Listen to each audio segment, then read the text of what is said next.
Okay. 2-minute warning. Andrew, whenever you can get that buzzer or whatever to go, it means 2-minute warning.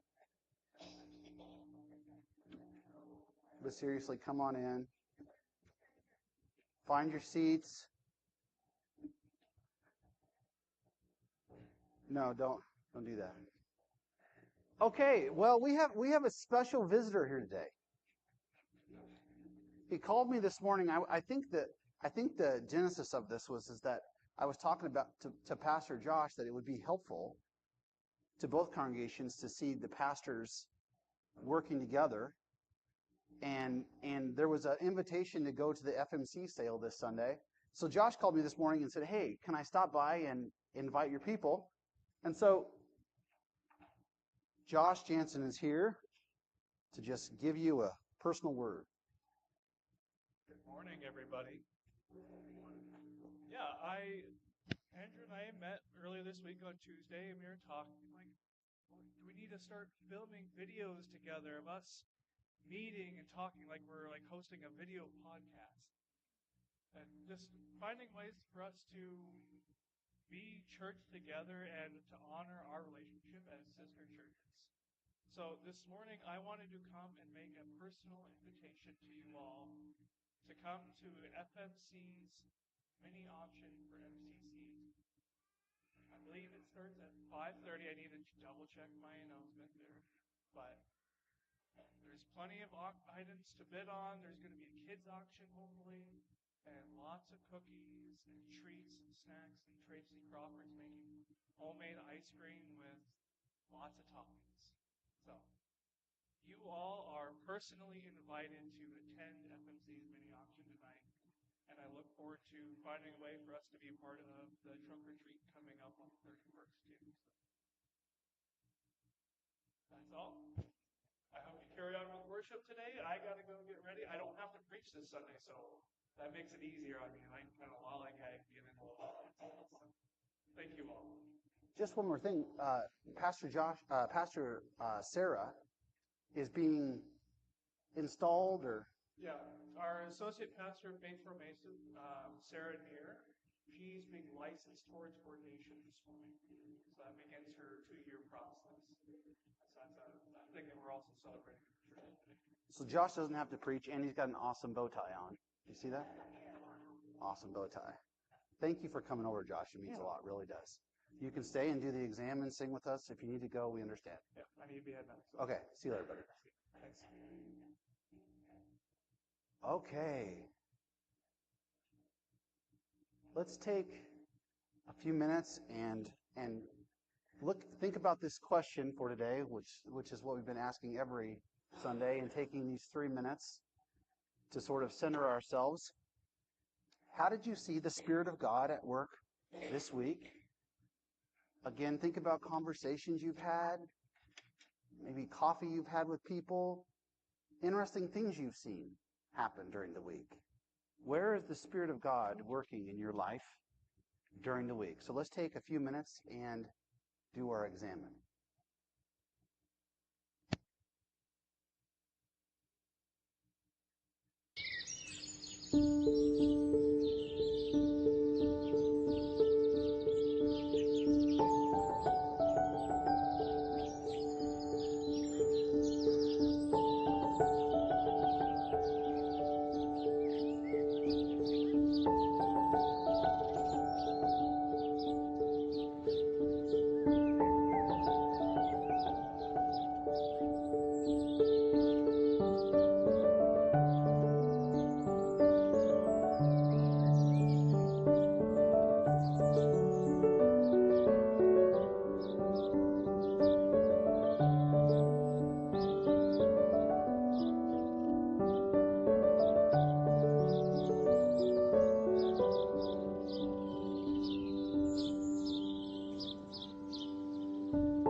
I trust that you found something in 3 minutes. I was sitting in the pew thinking about how energizing and encouraging it is to see Pastor Josh stop by. Josh and I have been very honest about the traditional relationship between these two churches. And I challenged him that we need to do whatever we can to show unity between these two churches. And so I asked him to show up. And it's deeply encouraging to see Josh stop by and invite us. I hope that you found that meaningful as well. Let's have a word of prayer, and then let's transition into a few songs. Dear Jesus, thank you for this time together. It's fairly clear to me that it seems that the Spirit wants to do a new thing. The Spirit is doing a new thing. That He's calling the church to do a new thing. And while we may not understand exactly what that is, today we get a chance to start to practice these things as we think about living lives out there, outside these walls, faith, which is what we're going to talk about. We thank you for the opportunity to be able to put it in a little pantry. And while we don't know exactly where that's going to go or how we're going to do it or how it's going to be resourced, we trust that the Spirit of God is going to help us figure that out. And so we ask you to bless this time together. Show us the possibilities that there are. In the name of Jesus we pray. Amen.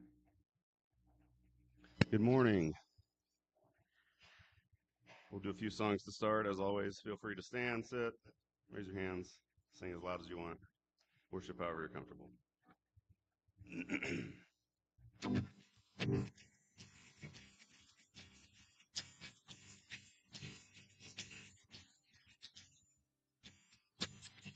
Lord, I want more of you. Living water rain down on me. Lord, I need more of you. Living breath of life, come and fill me up. We are hungry, we are hungry, we are hungry, more of you. We are thirsty, oh Jesus, we are thirsty, more.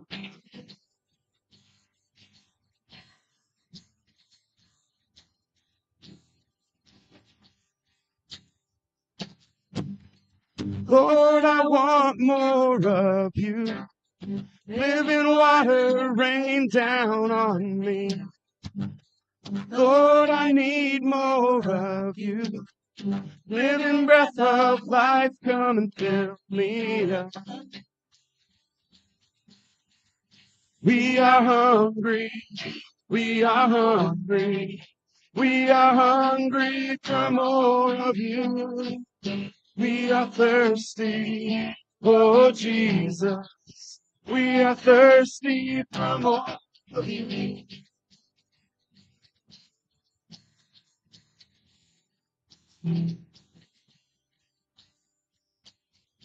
We lift our holy hands up. We want to touch you. We lift our voices higher and higher, higher to you. We lift our holy hands up. We want to touch you. We lift our voices higher and higher, higher to.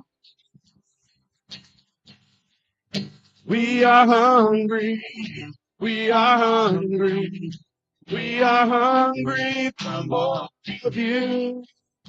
We are thirsty, oh Jesus, we are thirsty for more of you.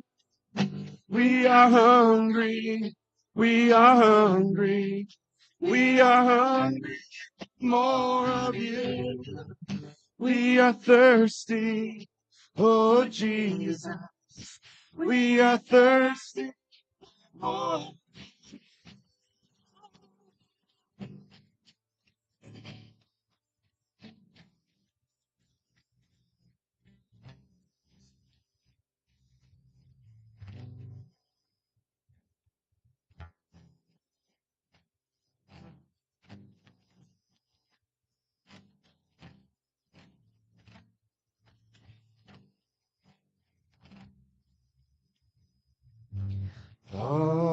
to Jesus I surrender, all to Him I freely give.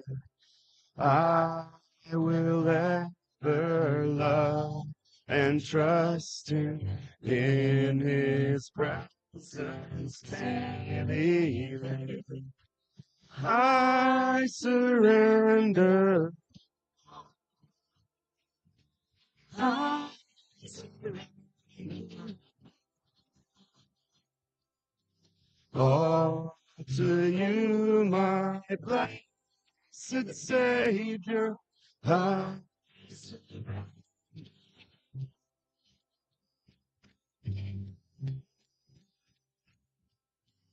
All to Jesus I surrender.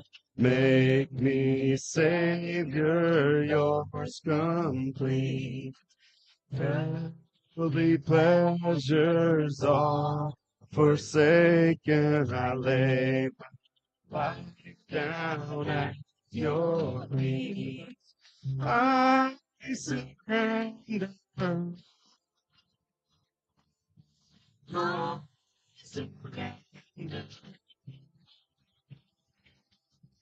All to you, my blessed Savior.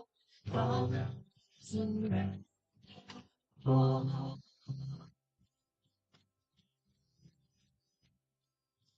All to Jesus I surrender. Lord, I give myself to you. Fill me with your love and power. May your grace and peace shine through. I surrender all. I surrender all to you, my blessed Savior. I surrender. I surrender all.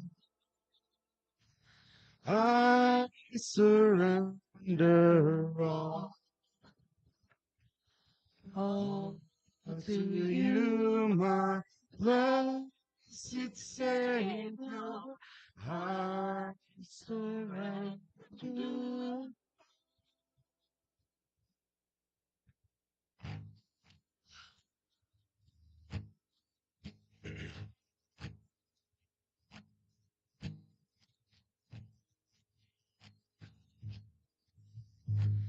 I love you, Lord. Oh, your mercy never fails me. All my days I've held in your hand.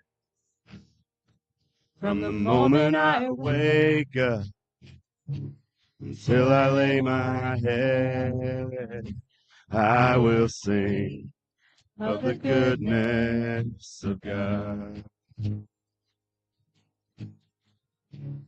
All my life you have been faithful. All my life you have been so, so good.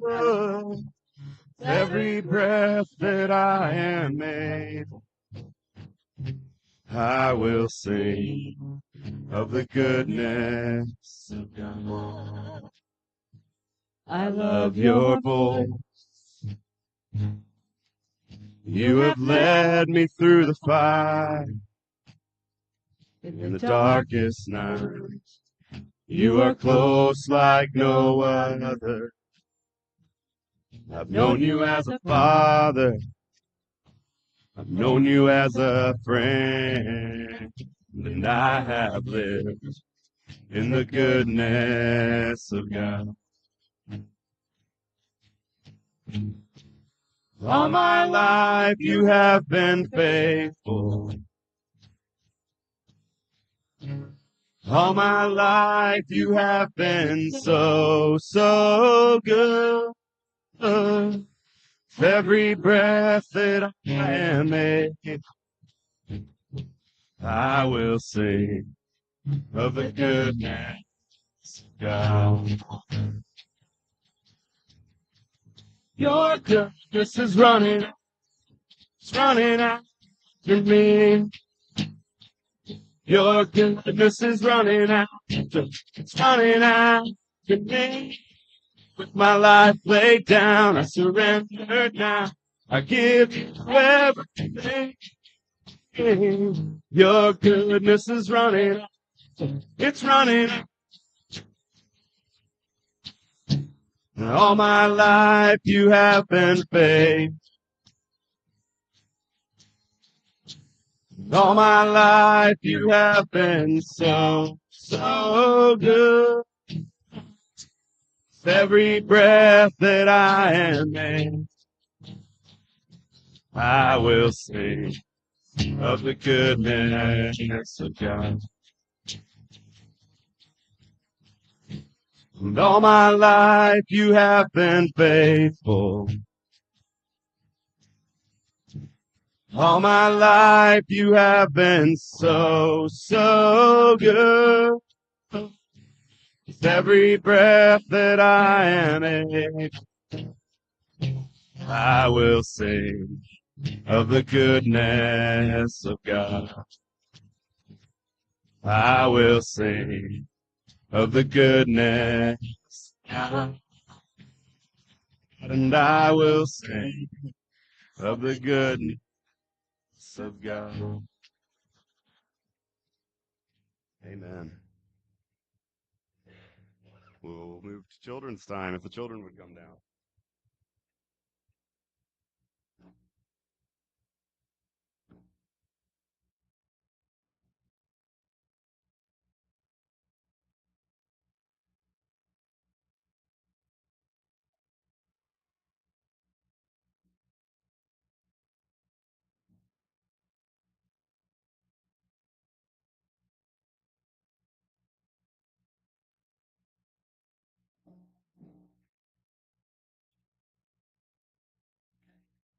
Wait a minute.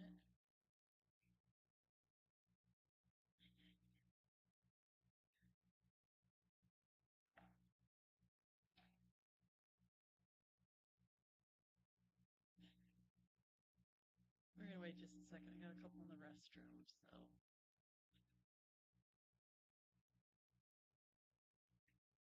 Okay. Yep, that's okay. That's okay. Come on up. Grab a seat.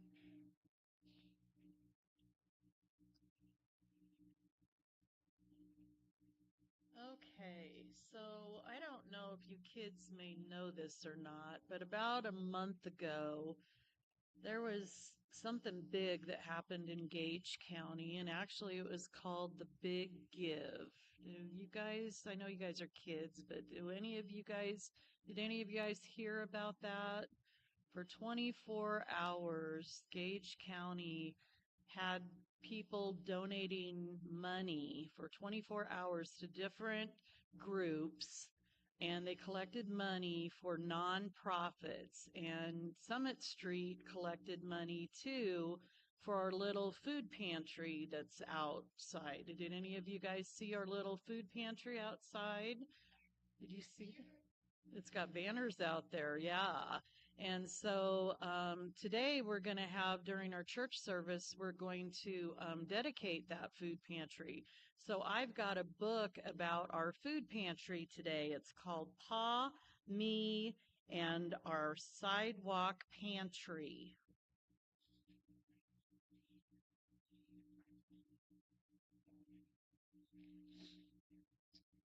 With the sidewalk library sign in my hands, I hear my grandpa call, "Back here." I head out to his workshop underneath the pines. So he's already got a little pantry, but it's a book. It's a library pantry. And I don't know, I've seen a couple of these around town, and there's even one in Holmesville. I don't know, Lyric, have you seen that in Holmesville where the people put books in it?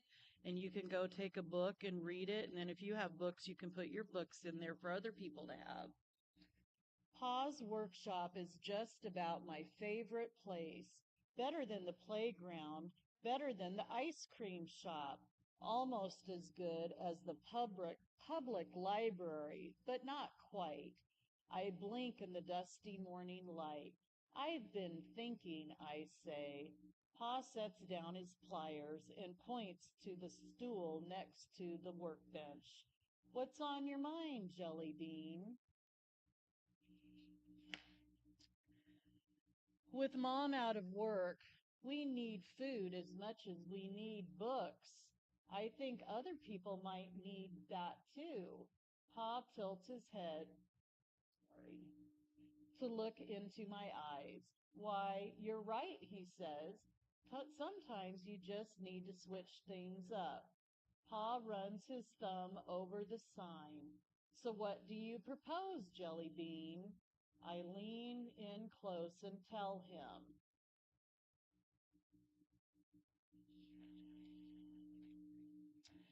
After tugging 2 long boards down and sorting through a barrel full of scraps, Pa says that we have enough wood. We set to work making a matching cupboard, a cupboard for food. Pa operates the table saw, then hands the boards over to me for sanding. When they are smooth, we nail the boards together. We find brackets in Pa's drawers for the shelves. Finally, we attach glass doors from an old china cabinet.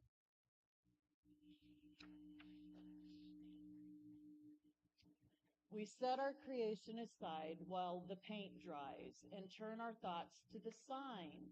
Even though we love the words sidewalk library and feed your mind, we now want something new. When everything is dry, we plant our new pantry right next to the library that we built together last year. I open the glass doors where the books wait patiently and trace the spines of my favorites, those that I donated and the ones that other generous neighbors did. So the sign that they had for the library says Sidewalk Library, read all you want. And their new sign says Sidewalk Pantry, take all you need.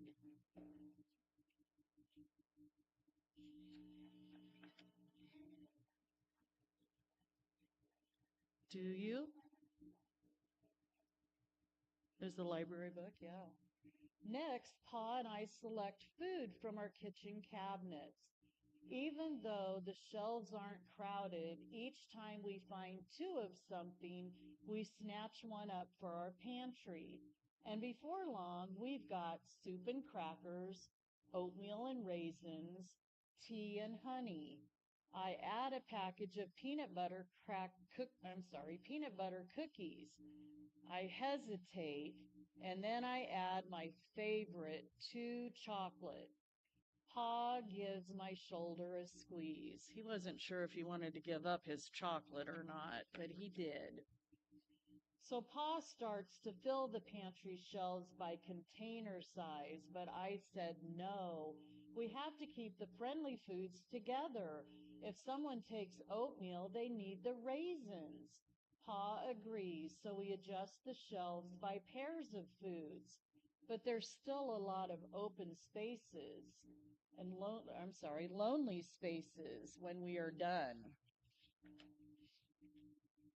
When Pa and I go out to check the pantry the next morning, I see even more empty space. 2 soup cans and 2 cracker boxes are gone, along with the package of cookies, the chocolate ones.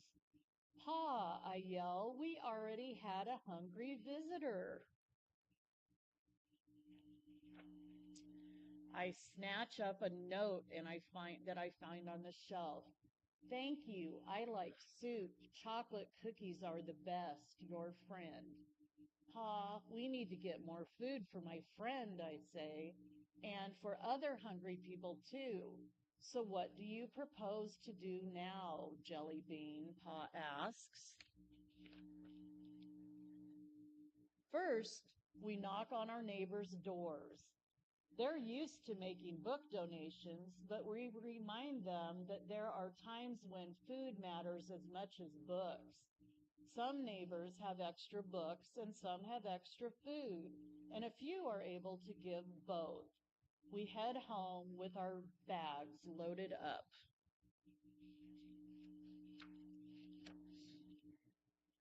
Now, though, we've got some pairs with missing partners. Pasta, but no sauce. Chips, but no salsa. Peanut butter, but no jelly. So we empty our coffee can with our spare change and strike out to the market to add the missing items. I steer us straight to the cookie aisle and grab up another package of chocolate ones. I pay for those with the coins from my own pocket.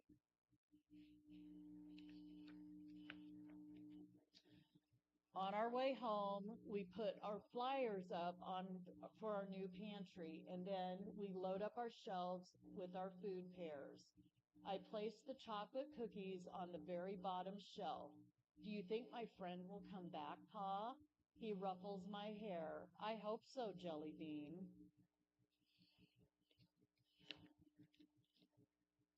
Each day, hungry people find food they need. Rice and beans, pancake mix and syrup, tuna and mayo. Sometimes from the living room window, I spot a person filling a small bag. Other times I see someone refilling the shelves. Either way, I give them their privacy like Pa says I should. But day after day, the cookies for my friends sit waiting on the bottom shelf.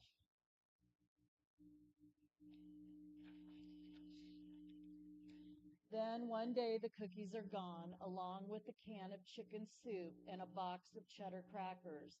Thank you for the food, and I took the matching book, your friend. Sure enough, there was a note for my friend. When I open the library doors, my favorite book about chicken soup every month of the year is missing from the shelf. I run to tell Pa. So what do you propose we do now, Jelly Bean? He asks, just like I knew he would.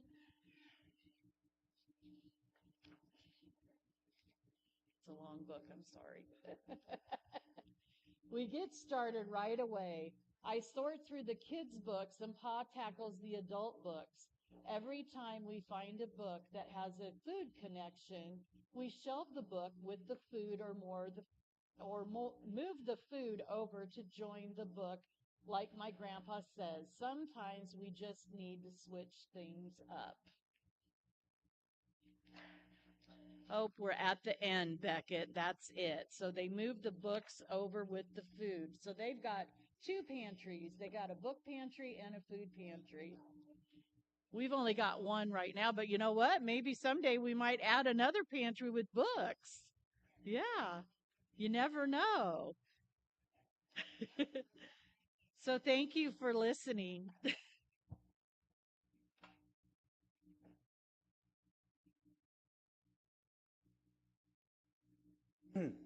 Well, that was a good book, and the thing is really interesting about the book is that there's a whole free little pantry movement sort of getting going. And what's really interesting is that in many situations you find a library next to these little pantries. I've been in conversation with Doris Martin and with the Little Pantry Network.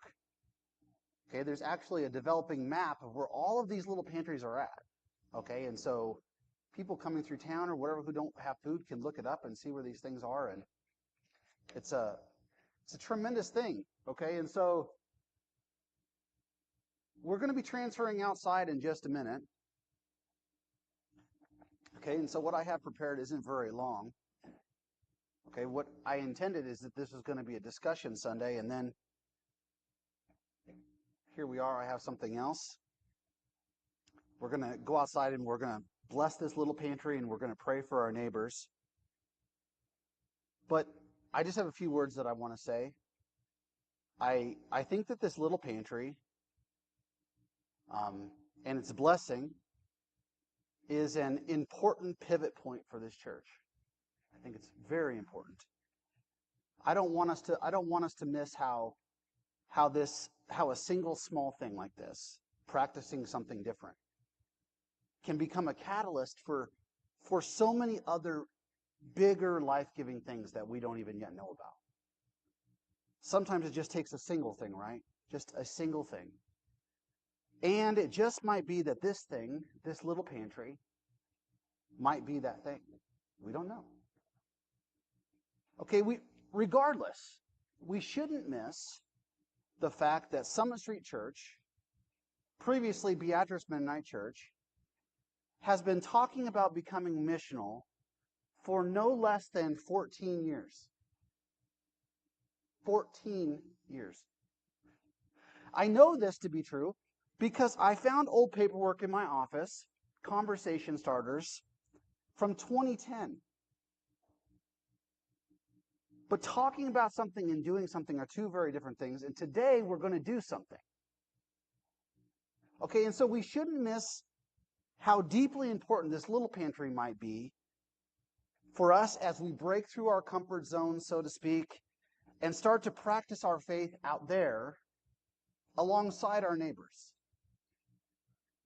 So this is what I know, is practicing faith inside these walls and practicing faith outside these walls are two very different things.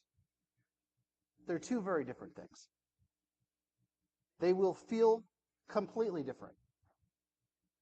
And the challenge of the church today is to orient itself to what is happening outside its walls so that it can come to terms with what the Spirit of God is doing, already doing, in the neighborhood and in the greater community.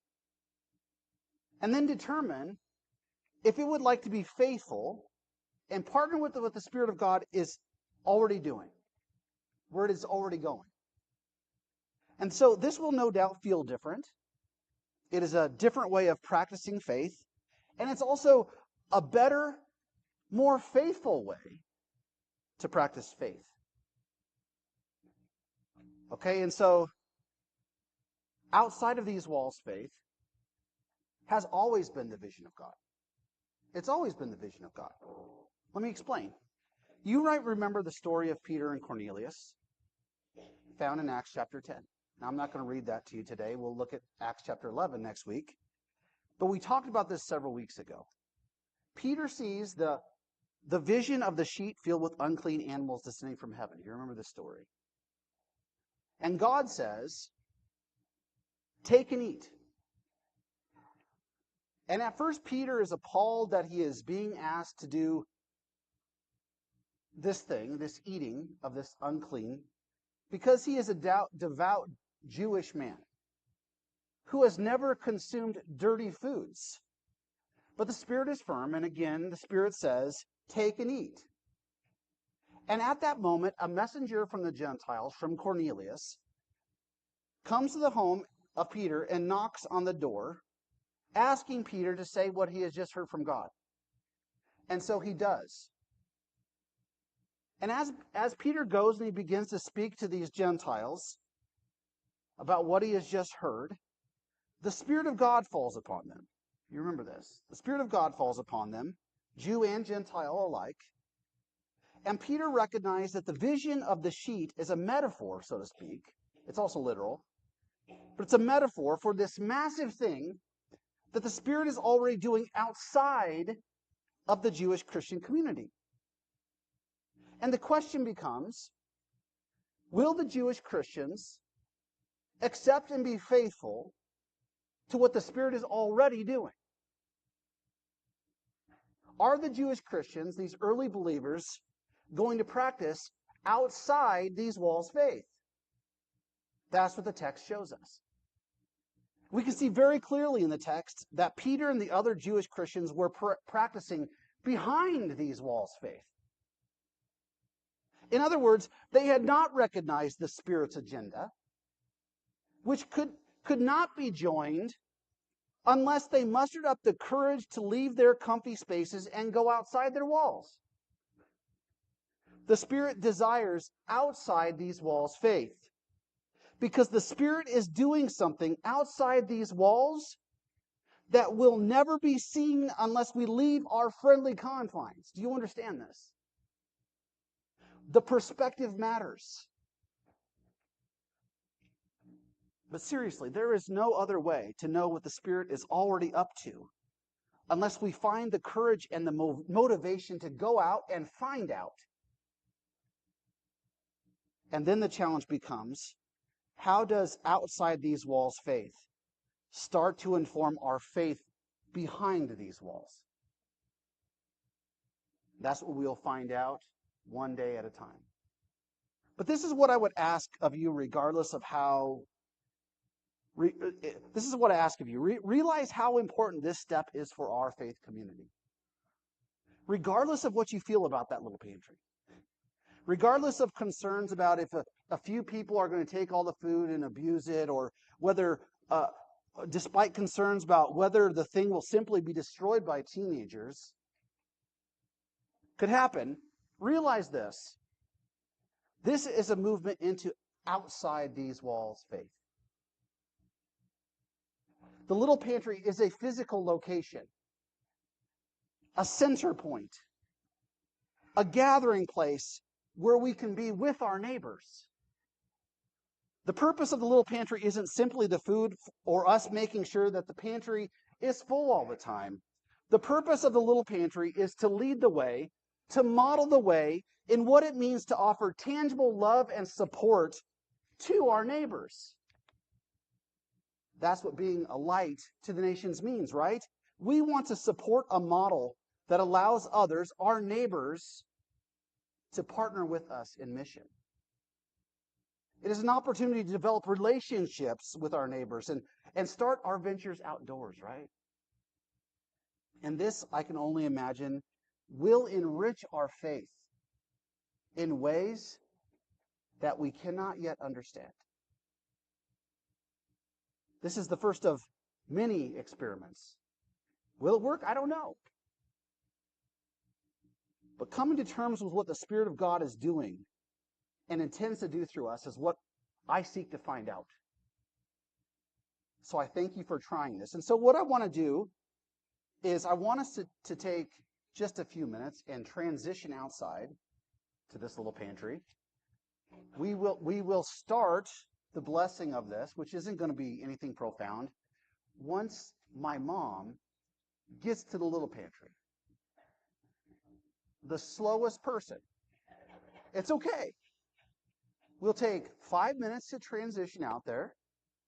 We will bless this, and I would encourage anyone who would like to offer a word of prayer for our neighbors and our relationship with them to do so.